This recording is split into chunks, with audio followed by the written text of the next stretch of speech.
fazer um orçamento e um cronograma físico-financeiro para a Caixa, para financiamento imobiliário na Caixa, é a coisa mais fácil que tem. A Caixa disponibiliza uma planilha pronta, montada, você só precisa preencher, colocar as informações, não tem segredo. E apesar de eu disponibilizar lá no meu site o modelo padrão da Caixa, muita gente vem me pedir para enviar uma planilha preenchida já, porque essa que eu disponibilizo lá, lógico, está em branco, né? Mas aí as pessoas vêm me pedir uma planilha preenchida, um modelo preenchido para saber, para ter noção de como preencher. E aí, ao invés de eu mandar para você uma planilha preenchida, eu vou ensinar você nesse vídeo a preencher a planilha da maneira correta, usando os insumos do Sinap, usando os quantitativos e colocando as informações que realmente são relevantes para poder apresentar essa proposta para financiamento imobiliário. E para fazer isso, eu vou usar essa planilha aqui, já preenchida, que é de uma cliente minha, que inclusive é desse projeto aqui, que está lá no meu site, disponível para download, que foi aprovado no final do ano passado, 2018. Tá? Então, eu vou colocar essa planilha já preenchida na tela e eu vou comentar ela passo a passo para você.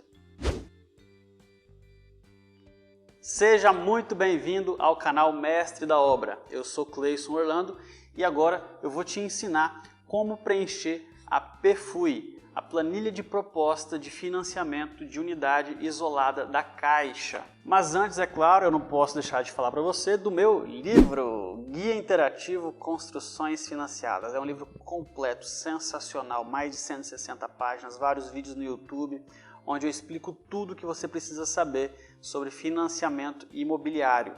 O link para baixar esse livro está aqui na descrição desse vídeo. É gratuito, é só clicar aqui, baixar e você vai ter acesso a um conteúdo sensacional. E claro, para não perder o costume, já que você vai baixar, já se inscreve aqui no canal, já deixa o seu like, tá? E depois no final você faz uns comentários aí que você achar pertinente, beleza? E agora eu vou colocar aqui a minha tela do computador para você e eu vou te explicar e comentar passo a passo o preenchimento da planilha de financiamento da Caixa. Vamos lá!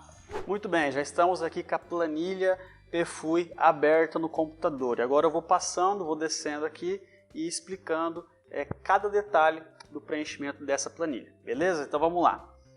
Aqui já de cara você vê aqui em vermelho, ó, este modelo é sua proposta e modificar este modelo pode invalidar a sua proposta. Mais à frente, na hora do preenchimento, ali eu vou te explicar o que você não deve fazer para você invalidar a sua proposta, tá? Fica de olho aí. E para a gente não perder, né, invalidar a nossa proposta, a gente tem que seguir exatamente o que diz aqui, que a gente tem que preencher apenas os campos em azul claro, beleza?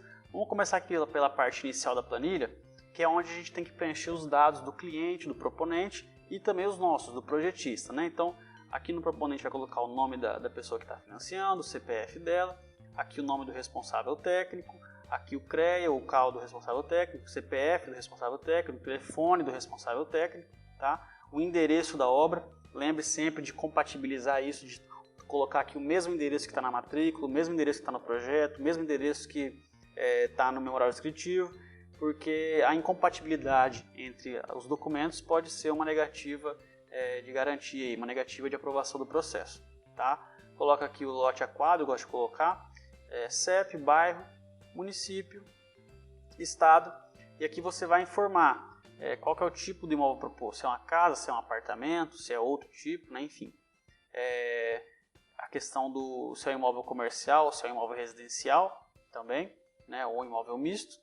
E aqui no terreno, valor proposto, você vai colocar o valor que você está propondo o seu terreno. Nesse caso a gente colocou 40 mil.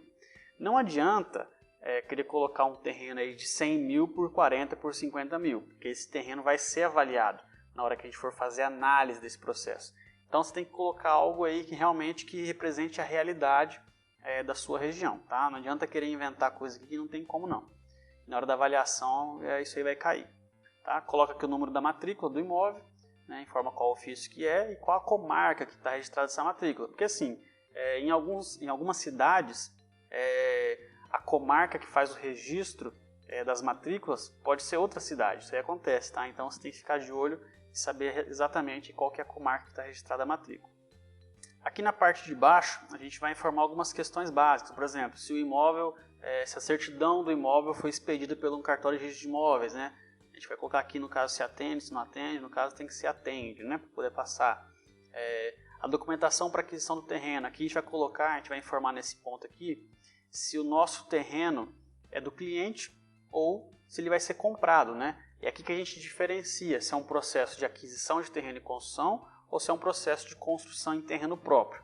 No nosso caso, é um processo de aquisição de terreno e construção. A cliente está comprando o terreno. Então, aqui a gente marca sim, tá? De novo, a gente preenche aqui o valor proposto pelo terreno, a área que está informada, né, nesse terreno, a área da matrícula, aqui automaticamente a planilha já dá um valor unitário. E aqui a gente vai falar sobre a questão da aprovação do projeto, né? Se o projeto de arquitetura já está aprovado pelo município. Se estiver aprovado, você coloca aqui aprovado, se não, coloca em aprovação. Lembrando que a Caixa aceita que o projeto não esteja aprovado na hora da análise, mas quando for realizar a primeira medição da obra, você vai ter que apresentar o alvará de construção, ou seja, o projeto vai ter que estar aprovado. Mas sim, eu não gosto de fazer isso, de dar entrada num processo sem ter o projeto aprovado já na prefeitura. Porque o que acontece? Às vezes o profissional da Caixa que analisa o nosso processo, analisa de uma forma errada, então, às vezes ele não conhece a legislação específica do município, e aí ele não fica atento a alguns detalhes, aí ele aprova um projeto que está errado, e lá na prefeitura não vai ser aprovado. Aí resultado, a gente vai ter um projeto aprovado pela Caixa, mas que a gente não vai conseguir tirar o alvará. Então, isso pode gerar um transtorno, a gente vai ter que voltar todo o processo do zero depois, então eu não gosto de fazer isso, eu gosto de aprovar todos os meus projetos na prefeitura para depois dar entrada na Caixa. Questão do alvará, a gente tem que informar aqui se o alvará está válido ou se ele não está válido, no caso eu sempre coloco que está válido e jogo a data de validade dele aqui também. E aqui algumas questões técnicas da Caixa, que a gente já tratou inclusive em outros vídeos. Por exemplo, tipo de fundação é compatível com as características do solo da edificação? Atende. Impermeabilização da fundação, alicerce, baldrame, foi feito? Eu sempre falo isso, colocar no memorial descritivo, que vai ser feita a impermeabilização. As 3 primeiras fiadas da alvenaria, vergas em todas as portas e janelas, e contra-vergas em janelas com vão acima de 1 metro. Cinta de respaldo em concreto armado em todas as paredes portantes.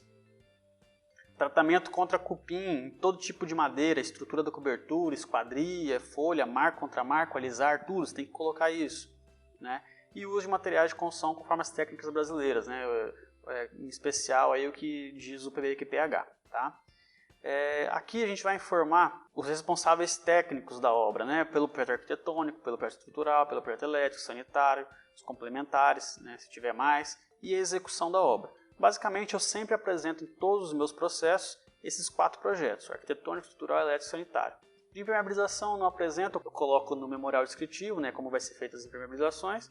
E complementares seria, por exemplo, o projeto de ar-condicionado, sei lá, algo nesse sentido, também não coloco.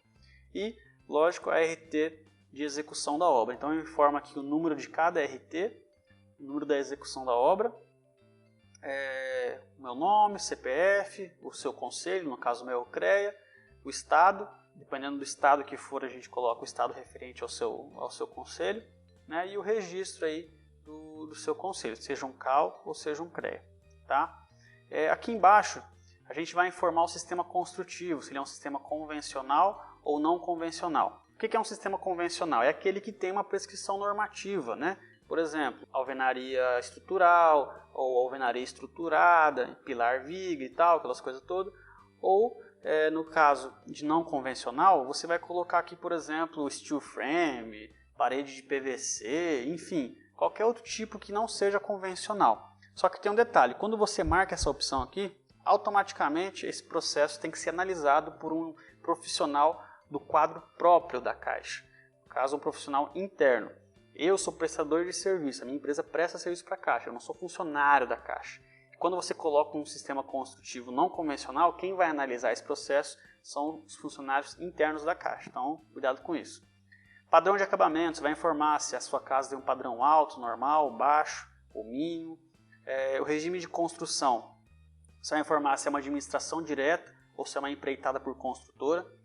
Eu sempre coloco administração direta, porque daí o processo sai todo no nome do meu cliente, a minha construtora nem aparece no processo, tá bem? Basicamente eu fico ali apenas como prestador de serviço para o cliente que vai ter o contrato do financiamento. Por quê? Quando você coloca construtora aqui, isso aí deixa o sistema, o processo um pouco mais burocrático. A Caixa vai analisar a sua construtora, vai analisar seu CNPJ, vai fazer outros tipos de análise. E eu acho que é desnecessário. Eu prefiro colocar a administração direta, o contrato sai direto no nome do cliente e o cliente me contrata para fazer a obra dele. Tá? Aqui a gente vai informar o quadro de áreas, né, qual que é o tamanho daquela casa que vai ser construída. Se tiver ponto comercial, você coloca ponto comercial. E as benfeitorias existentes, por exemplo, se o terreno já tiver um muro, se o terreno já tiver uma edícula, um poço artesiano, enfim, uma garagem, qualquer outra edificação, você coloca aqui em outros e descreve, né? No nosso caso aqui só tem muro. E aí finalmente a gente chegou aqui na parte do orçamento, né, onde a gente vai colocar aqui nossos valores e custos. Lembrando que os serviços já... Olha o que diz aqui, ó. Os serviços já executados também deverão ser incluídos no orçamento. O que quer dizer isso? Às vezes o cliente começou a obra sem ser por financiamento. Ele começou a obra ali, chegou no meio da obra e falou: Vitor, eu vou precisar de financiar isso aqui, não vou dar conta, hein? Você pode financiar, isso aí entra como processo de construção ainda, sabia? Só que na hora que você for fazer a sua planilha, a sua proposta, você vai ter que incluir esses serviços já executados, porque eles vão entrar no processo de financiamento. Só que eles vão entrar como já executados, e você tem que colocar isso aqui na planilha. E lógico, né, outra observação aqui, o orçamento tem que contemplar, né, os itens que atendem às condições mínimas da Caixa para aceitação do imóvel como garantia. Agora eu vou explicar para você, passo a passo, e comentar cada item desse aqui da planilha orçamentária, para você sempre que for preencher uma nova planilha, você preencher da maneira correta, beleza? E antes de a gente começar, eu queria falar uma coisa aqui para você. Procure usar sempre as composições e os insumos da tabela SINAP, que é a tabela de composições de serviços da Caixa, tá? A Caixa que mantém o SINAP atualizado. E nada melhor do que usar essa tabela para usar os seus preços, né? os seus valores, seus custos de serviço. E se você não sabe como baixar ou como conseguir essa planilha, eu preparei um link especial para você. É só você abrir seu navegador, tá? E colocar aqui, ó, mestredaobra.com/sinap. Dá Enter. E aí você automaticamente vai cair aqui na página da Caixa, onde fala tudo sobre SINAP, tá bom? E aí aqui ó, você vai clicar aqui em referências de preços e custos. Vai abrir essa página e aí você vai ter o SINAP por estado aqui, ó, do Acre até Tocantins. Aí você escolhe o seu estado, eu vou colocar aqui Rondônia, e ele vai abrir já todas as últimas planilhas, os últimos insumos de composição do SINAP atualizado. Por exemplo, abriu para mim aqui agora, ó, SINAP, insumos, composições de Rondônia, julho de 2019, desonerado. E também tem o julho de 2019 não desonerado. E todos os meses anteriores. Sempre vai estar aqui, ó, atualizadinho. Entendeu? E é o seguinte, é só você escolher qual você quer trabalhar, se é desonerado ou não desonerado, né? Clicar e automaticamente o sistema vai baixar. Beleza? E aí baixando, você vai ter dentro desse arquivo todas essas planilhas aqui. Ó. A composição analítica, a composição sintética, os insumos separados e a nota SINAP informando como que foi feito, né, como foi elaborado essa planilha. Então eu vou te mostrar aqui só para você entender a composição analítica. O que é a composição analítica? A composição analítica nada mais é do que o serviço composto, a composição completa do serviço. Por exemplo, vamos pegar aqui na planilha nossa aqui, ó. Vamos pegar aqui, ó, o primeiro serviço aqui, código SINAP que eu uso, é aterro e apilamento, número 94319. Então você dá um Ctrl F aqui, 94319 e procura. Não é esse? Esse aqui. Ele já achou aqui, ó, item 94319. Aterro manual de valas de consolo argissolo, compactação mecanizada. Ele é medido em metros cúbicos. O custo dele, o total da composição, é R$ 48,57. Mas como que o SINAP chegou nesse custo? Ele pegou aqui o caminhão-pipa, tantas horas, hora produtiva. Caminhão-pipa, hora improdutiva, tantos reais. Argila vermelha, retirada da jazida sem transporte. Metros cúbicos, tantos reais. Servente com encargos complementares, tantas horas, tantos reais. Compactador de solo, capacidade produtiva e capacidade improdutiva. E aí ele soma todos esses custos e dá um total aqui de R$ 48,57 por metro cúbico desse serviço aterro manual. E aí é o serviço que eu uso, por exemplo, para fazer a referência desse item aqui, aterro e apilamento, beleza? Então é para isso que serve a planilha SINAP, para a gente montar o orçamento. Então vamos começar aqui agora do início, serviços preliminares e gerais, né? O que você precisa colocar aqui? Basicamente eu coloco o quê? Os custos de elaboração de projetos executivos de execução da obra. Pronto. Os meus custos de projeto eu coloco aqui, você pode colocar serviços técnicos, projetos, taxas, despesas iniciais, instalações provisórias, barracão, você pode colocar tudo aqui, você só faz a sua observação nesse campo e coloca o valor. Eu adoto aqui um padrão de R$ 3.500 para projetos. Parte de infraestrutura, né? As fundações. Quais são os itens que eu uso? Eu uso limpeza de terreno, todo terreno a gente tem que fazer limpeza, e eu coloco cotação de mercado. Escavações manuais, eu não faço escavação mecânica, eu não uso reta escavadeira. Então, escavação manual, eu calculo lá quantos metros cúbicos eu vou cavar de fundações, eu uso o preço aqui de cotação de mercado, que eu posso usar isso, eu não preciso necessariamente usar a planilha Sinap, coloco aqui. Aterro e pilamento, né? Quantos metros cúbicos de aterro eu vou ter? Aí eu coloco o código, nesse item eu coloco o código Sinap, né? E o preço já mais ou menos conforme estiver lá. Locação de obra, né? Você vai colocando aqui com o código Sinap. Fundações superficiais, aqui tem um detalhe importante sobre fundações. O que é fundação superficial? A NBR 12721, ela considera fundações superficiais tudo aquilo que está acima da terra. Ou seja, o que está abaixo da terra é fundação profunda. Por exemplo, sapata. Ah, mas sapata é fundação profunda? Porque está abaixo da terra, segundo a NBR 12721. Então, o que eu separo aqui? Eu considero que minhas vigas baldrames são fundações superficiais e as minhas sapatas são fundações profundas. E aí eu separo esses dois itens aqui no meu orçamento, tá? De maneira que eu tenha fundações superficiais e fundações profundas. No vídeo de análise de aprovação, eu vou te explicar por que eu faço isso. Mas vamos seguir aqui. E você pode ver que eu não coloco aqui, por exemplo, metro cúbico, ou metro quadrado de forma, quilo de ferro, quilo de não sei o que. Eu não faço explodido, não faço a composição de cada serviço. A própria planilha da Caixa dá aqui, ó. Fundação superficial, verba, uma verba de tantos mil. Fundação profunda, uma verba de tantos mil. Eu não fico perdendo tempo levantando forma, concreto, lançamento de concreto, armação, essas coisas. Não, coloca uma verba, estabelece uma verba ali e joga o quantitativo ali, né? Não precisa ficar perdendo tempo com isso. Lógico, é bom que você tenha noção de quanto custa um metro cúbico de concreto pronto. Para eu fazer aí 1 metro cúbico de concreto, aqui na minha empresa, na minha composição, eu sei que eu vou gastar em torno de 800 a 900 reais por metro cúbico. Para fazer a forma, para fazer a escavação, para fazer ali a impermeabilização dos barrancos, jogar um laço de brita, fazer a armação e concretar, vou gastar em torno disso, de 800 a 900 reais o metro cúbico de concreto. Tá? Então, isso é experiência minha, da minha empresa. Talvez na sua região e na sua realidade seja outra. Então, você tem que dimensionar isso aí. Aqui na superestrutura, a mesma coisa, né? Concreto armado, inclusive forma. Aqui é toda a obra, os pilares, as vigas... tudo que for de concreto você vai jogar aqui. E você vê que aqui ele já coloca diferente. A própria planilha dá aqui por metro cúbico, não por verba. Então, aqui a gente vai, dimensiona, né, mais ou menos quantos metros cúbicos de pilar, quantos metros cúbicos de viga, e joga aqui, né, o total de 4,35 metros cúbicos, no caso dessa obra. E aí, já para fazer supraestrutura, o meu custo de metro cúbico de concreto pronto, considerando forma, escoramento, lançamento, adensamento, enfim, tudo, gira em torno de R$ 3.500, tá? Um metro cúbico de supraestrutura. Então eu uso esse valor aqui e o resultado é o que der, né, para tudo isso aqui, ó, pilares, vigas intermediárias, vigas de cobertura, vigas de respaldo e tal. Né? E coloco aqui a cotação, não vou colocar aqui os serviços específicos lá do Sinap, não tem necessidade disso. Tá? Uma composição minha, um custo meu. Nesse caso dessa obra eu não tenho laje de forro, não tenho mais estrutura de madeira nem estrutura metálica, então deixa em branco. Paredes e painéis, né? Aqui a gente vai falar das alvenarias, né? Então você vai levantar todas as alvenarias que vai ter na sua obra, vai dar tantos metros quadrados e o seu custo por metro quadrado de alvenaria vai ser tanto. No nosso caso, R$ 40 aqui o metro quadrado de alvenaria pronta. Só o tijolo, né? Lógico, sem considerar aí reboco e revestimento. Tijolo maciço eu não uso, bloco estrutural não estou usando nessa obra, parede de concreto também não. Vergas e contravergas. Sempre coloque vergas e contravergas, porque se não colocar aqui, quer dizer que você não vai fazer. Se você não vai fazer, você vai ter o seu orçamento reprovado. Então, sempre coloque aqui as vergas e contravergas de concreto.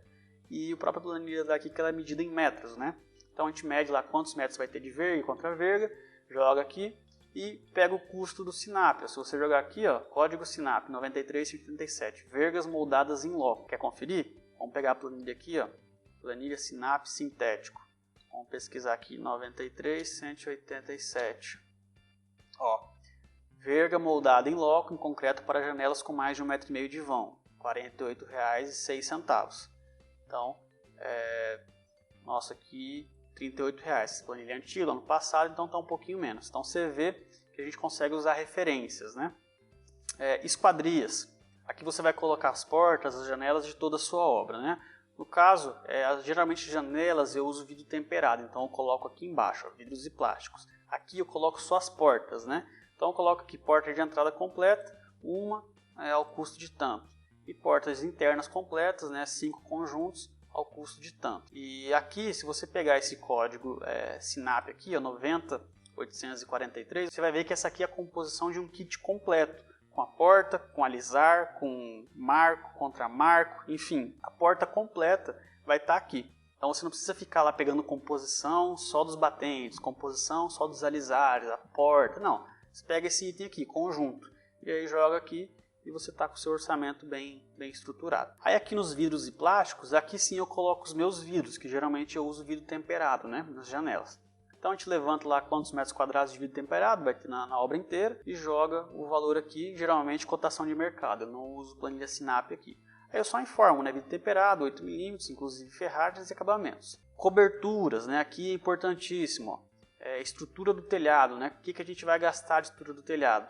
Você vê que aqui ele não fala se é uma estrutura metálica, se é uma estrutura de madeira, é você que vai definir. E aí você coloca aqui quantos metros quadrados vai ter essa estrutura, e qual que é o preço dela e qual que é a referência. No nosso caso, cotação de mercado. Telhas, a mesma coisa, você informa a telha aqui que você vai usar, coloca a metragem quadrada total, o custo dela por metro quadrado e se é cotação de mercado, se é uma tabela SINAP. E uma coisa aqui que não vem de padrão na planilha é essa questão do tratamento contra cupim. Se você viu outro vídeo lá que a gente fala sobre os projetos, as condições mínimas de projeto, você vê que a gente fala bastante sobre essa questão de cupim, né, que tem que ter um tratamento de cupim. Então eu gosto de colocar aqui na minha planilha orçamentária essa previsão, de que a gente vai ter uma verba de R$ 600 aqui para fazer o tratamento de cupim de toda a cobertura, né, passar o veneno lá em toda a estrutura de madeira da cobertura, tá? E cotação de mercado, né, não é tabela SINAP isso aqui. Impermeabilizações, né, aqui a gente vai colocar aqui, ó, eu gosto de colocar os boxes do banheiro, né. Muita gente acha que não tem que impermeabilizar box do banheiro, que acha que só fazer as 3 fiadas ele está certo. Não, o box do banheiro, depois que você reboca ele, você tem que fazer a impermeabilização, tá? E esse custo já está previsto aqui com esse código SINAP, 83742, beleza?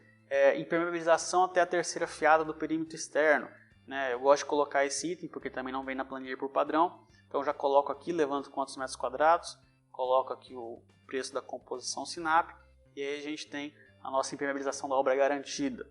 Revestimentos internos, né? Questão de chapisco, reboco, emboço, né? As cerâmicas, se for em gesso, se for pastilha, porcelanato, enfim, você vai colocar tudo aqui.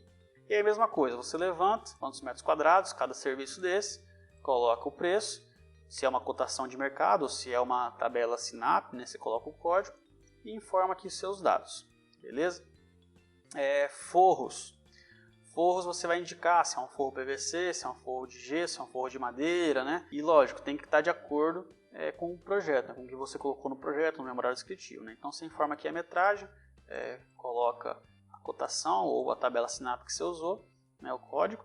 E eu gosto de colocar aqui também a questão do beiral, né? Porque geralmente não tem o beiral, por exemplo, às vezes eu uso um forro de gesso dentro da casa, mas o beiral eu quero fazer em PVC. Aí eu coloco aqui, beiral, PVC, tantos metros quadrados e o preço. Aqui os revestimentos externos, a mesma coisa, chapisco, reboco, emboço, cerâmica, porcelanato, você vai colocar aí conforme o seu projeto, né? Você vai fazer o levantamento, colocar o preço, se é uma cotação de mercado, ou a referência do código SINAP que você estiver usando, tá? Para cada item.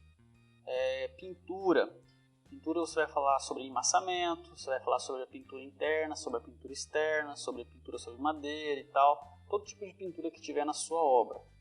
Basicamente eu sempre uso enmassamento, pintura interna e na parte externa da casa eu jogo textura. Tá? Eu gosto de trabalhar com textura. Eu não gosto de usar massa lisa na fachada, eu gosto de trabalhar com textura, principalmente aqui na minha região, que chove muito, tem bastante umidade, e a textura acaba ajudando aí a impermeabilizar melhor, né, a nossa fachada. Então eu gosto de usar textura sempre. Coloco os dados, os preços, os valores, se é cotação de mercado, se é SINAP, isso facilita a análise. Pisos, você vai colocar aqui o contrapiso, a cerâmica, se é um cimento rústico. Esse cimento rústico aqui, por exemplo, eu gosto de informar a área da calçada. Sabe a calçada de proteção que eu sempre falo que tem que ter? Então, eu pego essa área da calçada de proteção e eu coloco que ele é um cimento rústico. Então, essa área eu coloco aqui. Né? Até indico aqui, ó, calçada perimetral. Aí levanto cerâmica, levanto contrapiso. Aí, lógico, se for porcelanato e tal, você vai colocar o que for ser utilizado na sua obra, né? Aproveitar um parênteses aqui. O pessoal fala muito de Minha Casa Minha Vida, né? Que Minha Casa Minha Vida tem que ser baixo padrão. Não existe isso, sempre falo. Minha Casa Minha Vida define o valor de mercado do imóvel. Você pode sim colocar aqui um porcelanato na obra da Minha Casa Minha Vida. Ou um forro de gesso, por exemplo, tá? Nada impede. O que impede a entrada do Minha Casa Minha Vida não é padrão de acabamento, é valor de mercado do imóvel. Se você conseguir projetar um imóvel que tenha porcelanato, forro de gesso, piscina e um escambau, mas ele tem um valor de mercado que se encaixe dentro do teto do Minha Casa Minha Vida, a obra vai ser aprovada pelo Minha Casa Minha Vida. Só que é muito difícil você conseguir fazer isso, né?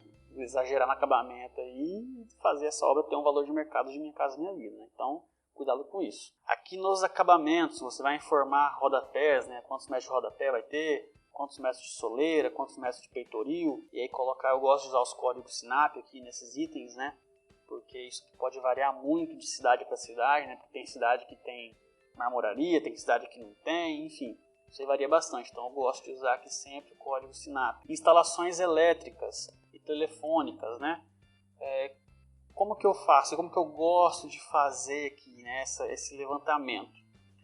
Geralmente eu estabeleço verbas. Eu não fico perdendo tempo levantando quantos fios, ou quantas tomadas, ou quantos... eu não perco tempo com isso. A gente já tem uma ideia de quanto que a gente gasta por obra, né? Lógico, um tamanho específico tal de casa, por exemplo, nessa aqui 70 metros quadrados, e já tem uma ideia de quanto que a gente gasta. Então o que eu faço? Eu faço a conta inversa. Eu sei que para essa casa eu vou ter um custo aí de R$ 1.500 a R$ 2.000, digamos, de instalações elétricas, contando fiação, caixinhas, tomadas, essas coisas. Então, para não perder tempo aqui fazendo levantamento de item por item, eu jogo na planilha aqui, ó, R$ 1.500, e aí eu defino que 10% é para minhas tubulações e caixas de alvenarias, 40% é para minha fiação, 10% é para o meu quadro de distribuição, com os disjuntores, tudo montadinho, 5% é para minhas tomadas, interruptores e disjuntores, e 35% é o quadro de entrada de energia, né, o poste que vai lá na frente da casa. E aí automaticamente eu fiz uma fórmula aqui para a planilha já fazer a conta aqui e dar a divisão para cada item, né? Para não ficar perdendo tempo tendo que levantar. Eu já jogo aqui, vai ser R$ 2.000. E aí a planilha já automaticamente já faz a conta para mim. Então, uma obra um pouco maior, não vai ser só R$ 1.500. Aí eu coloco aqui, ó, R$ 5.000. A planilha já faz a conta para mim aqui, mais ou menos, com uma distribuição de peso aqui que é razoável para fazer um levantamento. Então, eu não fico perdendo tempo com isso, não. Aí aqui eu só informo, né? Quantos pontos de tomada, interruptor e pontos de luz vai ter no quarto, na sala, na cozinha, no banheiro, na área de serviço. Isso aqui eu coloco conforme o projeto, né? Conforme a gente projetou. Pego o projeto, conto os pontos e coloco aqui. Instalações hidráulicas, a mesma coisa, né? A gente não fica perdendo tempo aqui fazendo conta. A gente tem já uma média mais ou menos de quanto vai ser gasto. Eu venho e coloco aqui R$ 1.500. E aí a planilha já faz para mim aqui, né? Já a fórmula que eu coloquei já faz aqui a separação dos pesos para mim. Eu só tenho cuidado de informar aqui, né, que o reservatório vai ser de 500 litros, né, para não ter problema aí de cair na mão de alguém que reprove, né, porque o meu reservatório está com menos de 500 litros. Então, faça essa divisão. Instalações de esgoto e águas pluviais, a mesma coisa. Já tenho uma ideia mais ou menos quanto que eu gasto por obra, eu venho e faço, né, a distribuição aqui, né, 1.600, 1.500, divido aqui, tem esses pesos que eu uso, e automaticamente a planilha já distribui aqui os valores para mim. É lógico, eu só informo aqui cotação de mercado, quantas caixas de gordura, como que ela vai ser feita, se ela é de alvenaria, se ela é daquelas de plástico, PVC já pronta, né, as caixas de passagem, a fossa séptica, consumidor, a gente informa tudo aqui. Beleza? Louças e metais. Aqui nas louças e metais, a mesma coisa. Eu não fico perdendo tempo fazendo cotação de vaso, de lavatório, de pia. Não, já tenho uma ideia quanto que a gente gasta no kit de uma casa com 2 quartos, 2 banheiros. A gente vai gastar tanto, né? Já coloco aqui 3.000. Automaticamente a planilha já faz pra gente a conta. Beleza? E aqui em complementos, né, limpeza final da obra que ela fez, a gente informa o tamanho da obra, quanto vai custar, né, a limpeza e faz a cotação de mercado. E aí no final a gente tem aqui, né, o custo total dessa obra, né? A gente fez algumas alterações aqui no decorrer do exemplo, mas enfim, deu aqui um total de R$ 93.438 para uma casa de 70 metros quadrados, né, 69,65, que nos dá um total aí de custo de R$ 1.341,54 por metro quadrado. Mais à frente, em outro vídeo, eu vou te ensinar como analisar o CUB, como analisar esse custo unitário básico para saber se ele vai ser aceito ou não como garantia pela Caixa, se ele está superfaturado ou se ele está subfaturado. Um outro vídeo, já você vai ver esse vídeo. E aí aqui no cronograma a gente consegue fazer o nosso planejamento da obra. Primeira dica do cronograma, evite colocar poucas parcelas. Por exemplo, vou fazer minha obra em 3 parcelas, vou colocar aqui 3 parcelas porque daí a minha obra vai ser feita rápido, só em 3 parcelas. Só que é o seguinte, uma obra de 100%, 3 parcelas, a gente está falando que cada parcela será 33%, certo? Beleza. Eu vou te falar uma coisa, a Caixa ela só vai liberar para você depois que você construir. Então você tem que construir aquela parcela, aquela etapa, aí vai vir um fiscal, né? No caso eu vou lá, vou analisar, isso aqui está medido, beleza, aprovou. Aí sim você vai receber essa parcela que você planejou, tá? Esses 33%. Só que digamos que eu chego lá para fazer a medição e deu 30%, não atingiu os 33%, faltou 3%. A Caixa não vai pagar, nem 30%. Ela só paga a parcela fechada. Então, evite de colocar parcelas altas de 33%, de 40%. Porque às vezes, por questão aí de 1, 2%, você não atinge a meta e você deixa de receber 30%, 40%. Entendeu? Então, eu gosto de trabalhar com uma parcela de no máximo 15%. Porque eu sei que, com certeza, dentro de 20 dias trabalhados, a gente vai conseguir fazer aquela etapa, ou até mais. Entende? Então, eu gosto de trabalhar aí com etapas de 15%. No caso desse exemplo aqui, eu coloquei 7 etapas, né? 7 meses, digamos assim.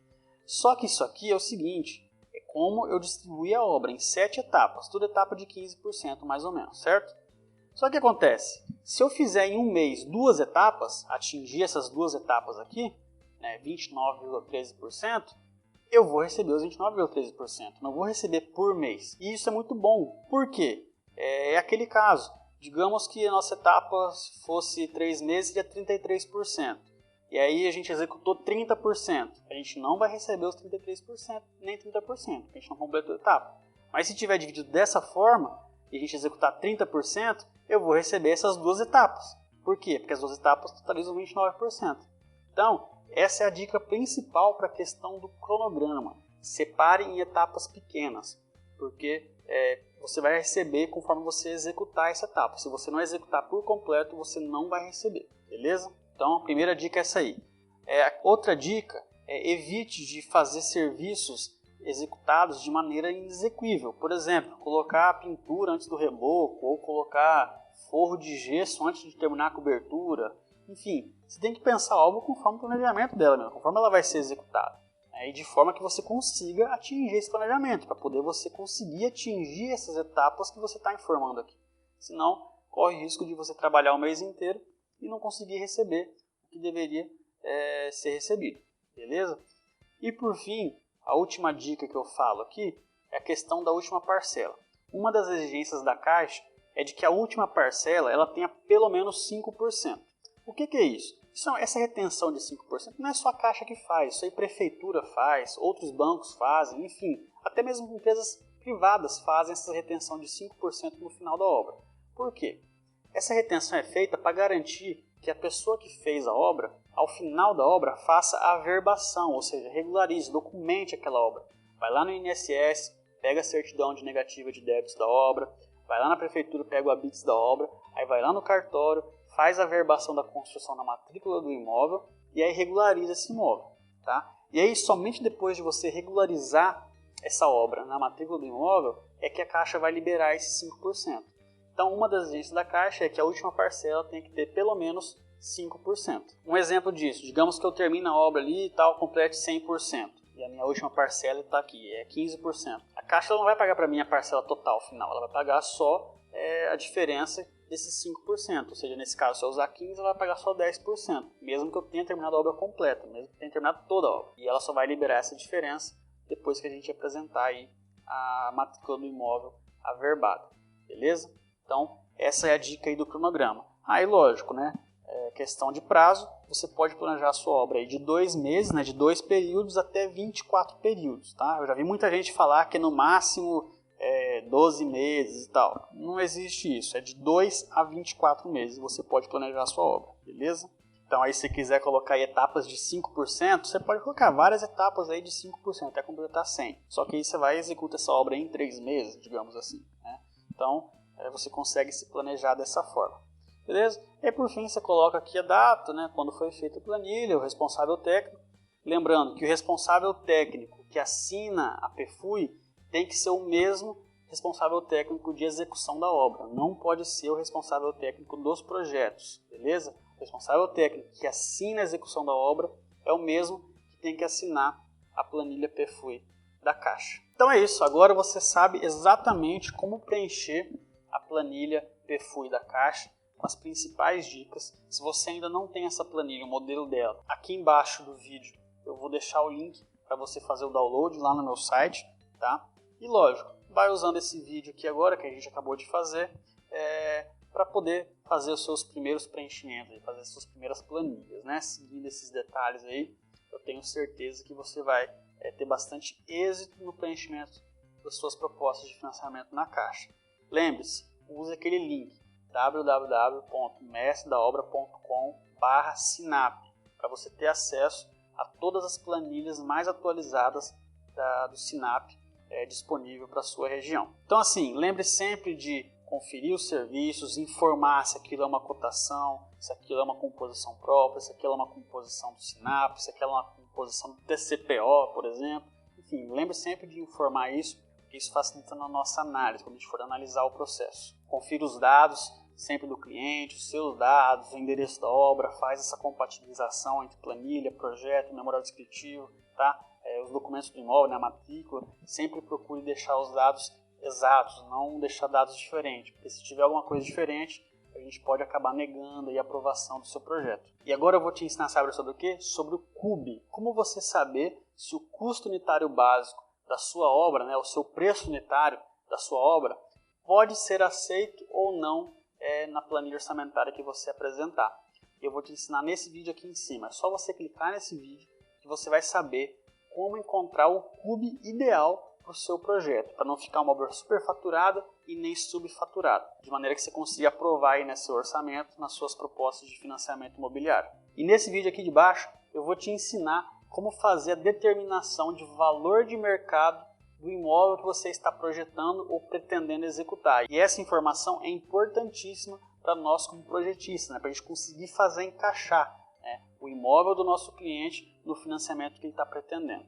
Nesse vídeo eu explico tudo como a gente deve fazer a determinação de valor de mercado desse imóvel, beleza? Mas antes de clicar, não esqueça de deixar o seu like nesse vídeo, se inscrever aqui no canal se você ainda não for inscrito, comentar o que você achou aqui sobre esse vídeo, marcar os seus amigos que devem assistir esse vídeo, me seguir lá no Instagram, você tem que me seguir no Instagram porque a gente tem muito conteúdo legal lá. E acho que é isso, né? O meu livro eu já falei, né, no começo do vídeo, né? Já falei, edição, já falei, né? Então, agora é só clicar em algum desses vídeos aí que eu vou ali. Falou!